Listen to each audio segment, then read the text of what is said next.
vous invite à prendre une petite cuillère et à goûter et à me faire parvenir vos remarques également. Pourtant, quand arrive le moment de comparer leur glace et une autre sans additifs, ils vont pouvoir se montrer fiers du résultat. Laquelle vous préférez? Celle avec stabilisant. Celle avec stabilisant aussi. Oui, pareil. On dirait une vraie crème glacée. D'accord. Pour eux, il n'y a pas photo. Et pour le consommateur non plus. Mais que trouve-t-on exactement dans ces additifs qui permettent de fabriquer des produits light? Et sommes-nous suffisamment informés sur leur composition?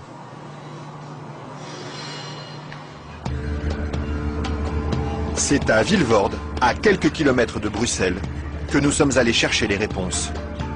Au bout de cette zone industrielle se cache une usine très discrète, filiale d'un des plus grands groupes chimiques européens. On y fabrique l'un des additifs les plus utilisés par l'industrie, le E441, plus couramment appelé gélatine. Et le responsable commercial de l'usine, Michel Vandenberg, n'est pas peu fier de nous montrer tout ce qu'on arrive à fabriquer avec son produit miracle. Alors je vais vous montrer quelques exemples des principales applications de la gélatine. On a vraiment le secteur alimentaire qui est l'application la plus importante au niveau mondial. Alors vous avez ici tous les produits gélifiés. Le premier marché pour lui, ce sont les bonbons. Mais on trouve aussi sa gélatine dans des gélules pharmaceutiques, des pellicules photo et même des shampoings. Dites-moi, il y en a partout de produits finalement. Ben, ce serait pas mal qu'il y en ait partout. Mais pour ça, il faut produire toujours plus. Alors ici, l'usine tourne à plein régime. Et la fameuse gélatine de Michel Vandenberg, la voici qui sort, tout au bout de la chaîne.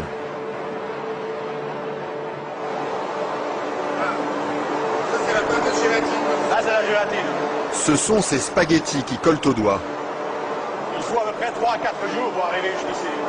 De la préparation de la matière première jusqu'à le séchoir ici. 3 ou 4 jours de transformation dans les entrailles d'une usine où ces immenses cuves remplies d'acide et d'eau bouillante font régner une moiteur tropicale.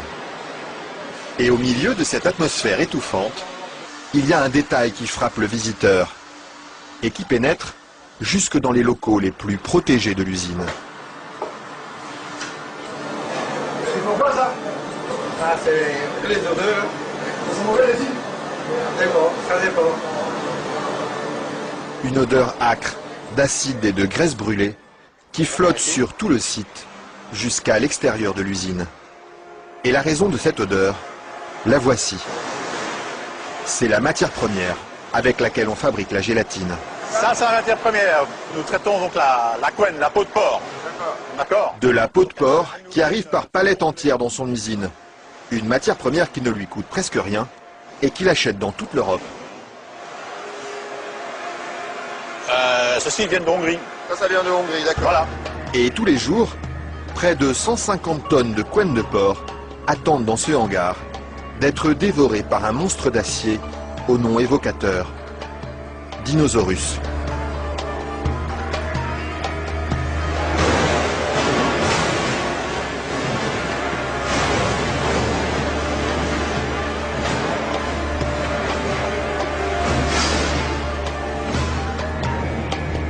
Grâce à cette matière première bon marché, Michel Vandenberg parvient à vendre sa gélatine à moins de 5 € le kilo.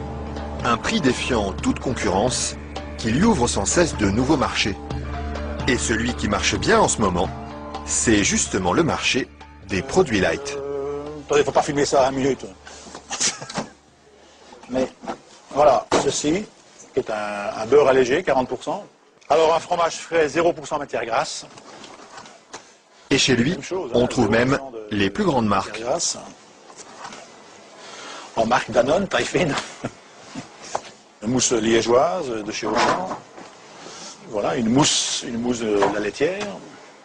Alors un produit Weight Watcher, donc avec moins de matière grasse, donc pour stabiliser le produit, pour maintenir l'onctuosité des produits, on utilise la gélatine. Un produit que les industriels n'hésitent pas à utiliser en grande quantité. Le seul problème, c'est qu'ils oublient parfois de l'écrire sur les étiquettes. Quand on les regarde, on lit bien la mention gélatine, mais pas l'origine du produit. Ils mettent gélatine, mais ils disent pas quelle est l'origine de la gélatine. Pourquoi? Ils assument pas que ce soit fait à partir de porc. C'est quoi le problème qu'ils ont avec ça? Non, mais je veux dire... Non, parce que c'est un problème, c'est un sujet très sensible. Ouais. Parce qu'il y a quand même les minorités, les minorités musulmanes, juives et autres, qui éventuellement ont des problèmes avec ça. Mais ce serait bien justement de leur dire... Ça, je ne voudrais pas que... Oui, je sais bien, mais je ne sais pas s'il faut mettre ça dans l'émission. Mais c'est vrai que, bon...